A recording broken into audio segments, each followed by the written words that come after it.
안녕하십니까. 2024년 5월달입니다.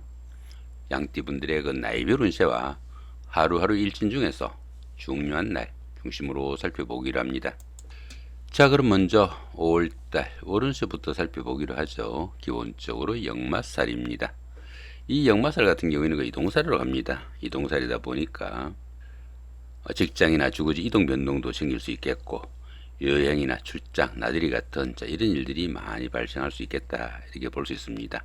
그런데 이 역마살 같은 경우에는 그 본인의 의사가 아니라 회사의 그 발령이나 상사의 지시, 아니면은 환경의 변화에 의해 가지고 본인이 원치 않아도 움직여야 되는 그런 기운이다, 이렇게 볼 수 있습니다. 본인의 의사와 무관한 활동성으로 인한 피곤이 좀 누적되는 그런 기운일 수도 있겠고, 또 자동차나 선박, 여행 같은 출장이 많은 직종이나 직책에 인연도 닿는 그런 한 달이 되겠다, 이렇게 볼 수 있습니다. 그렇지만 이 역마살 같은 경우에는 출장 나들이 중에 인연이 닿는 사람을 만날 수도 있겠고, 그동안 잘 풀리지 않았던 그런 일들이, 이렇듯이 그 출장이나 유학, 여행 등으로 인해 가지고 해결책이 생기는 그런 행운도 따르는 좋은 기운도 포함이 되겠다, 이렇게 볼 수 있습니다. 보시다시피 별다른 중요한 합은 없습니다. 본인 학에 따라서 좋은 한 달 만드실 수 있겠다 보셔도 될 것 같습니다. 자, 이번에는 5월달 한 달 동안 양띠분들의 그 나이별 운세 살펴보기랍니다. 10세, 70세 되시는 분들 을민년에 태어나셨고 청색양에 속하십니다. 12운성은 목욕지에 속하네요. 이 목욕지 같은 경우에는 이성에 대한 관심이 상당히 많은 그런 시기지만은 판단상의 혼선을 인해 가지고 좋은 만남으로 이어지기는 조금 힘든 그런 시기다, 이렇게 볼 수 있습니다.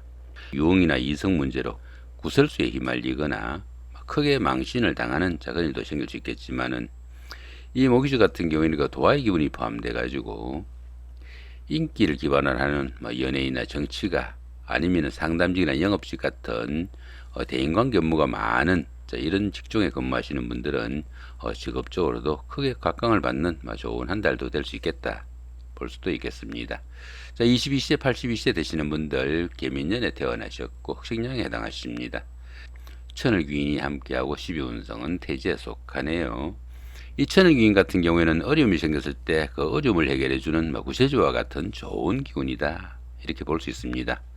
자, 그런 가운데 이렇게 12운성은 태지에 속합니다. 이 태지 같은 경우에는 가장 어려운 고비는 막 지난 그런 시기라 가지고 가정이나 사업에서 조금씩 소강이 비치기 시작하는 그런 시점이지만은, 모태에서 막 잉태한 그 정도의 기운이니까 주변의 그 관심과 보살핌이 좀 절실한 그런 시기는 될 수 있겠다, 이렇게 볼 수도 있겠습니다.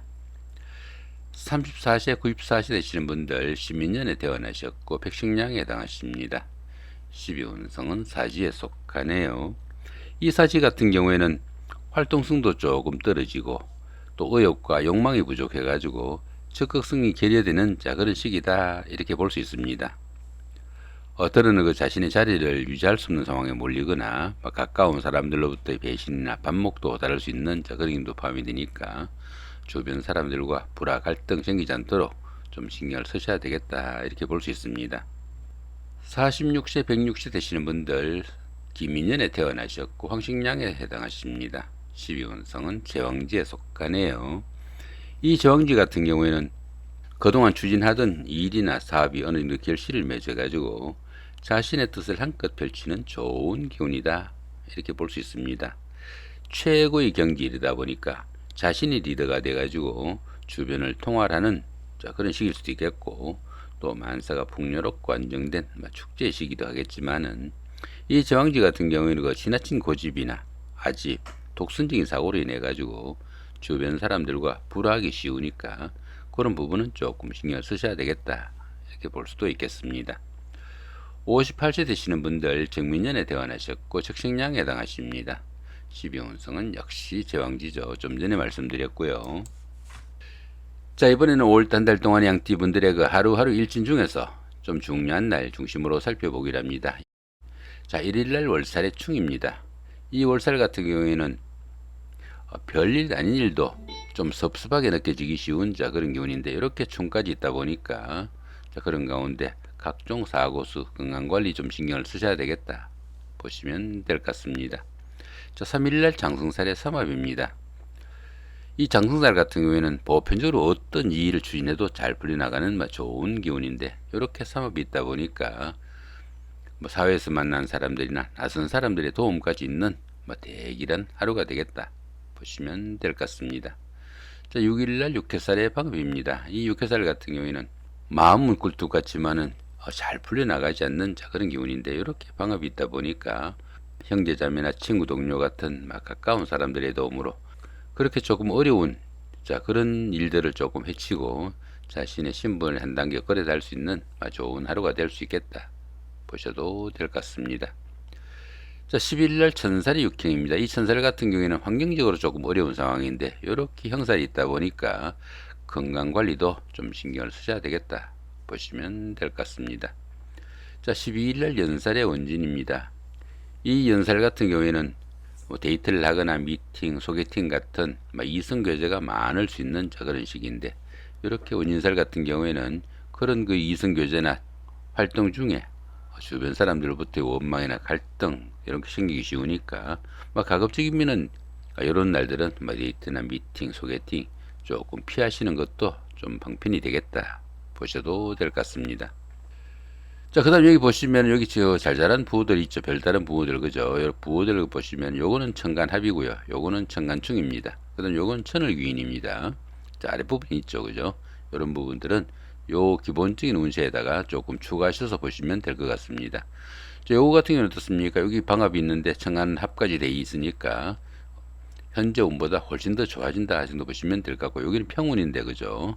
요렇게 그 충이 있다 보니까 정신적인 갈등이 좀 따르니까 현재 운보다 조금 빠진다 정도 보시면 될 것 같고요. 자, 8일날 같은 경우도 역시 평운이죠. 그죠? 평운인데 이렇게 그 천을귀인이 있다 보니까 어려운 상황마다 누군가가 손잡을 사람이 있는 그런 기운이니까 좋은 기운으로 바뀐다. 그 정도로 해석하시면 될 것 같습니다. 자, 여기 보시면은 10세, 70세 되시는 분들, 민년에 태어나신 분들이죠. 이렇게 경금, 신금, 그 다음에 그 자수하고 지지의 신금, 이런 부분들은 별도 이렇게 표시되는 이런 부분들이니까 기본적인 운세에다가 추가하셔서 확인하시면 좋을 것 같습니다.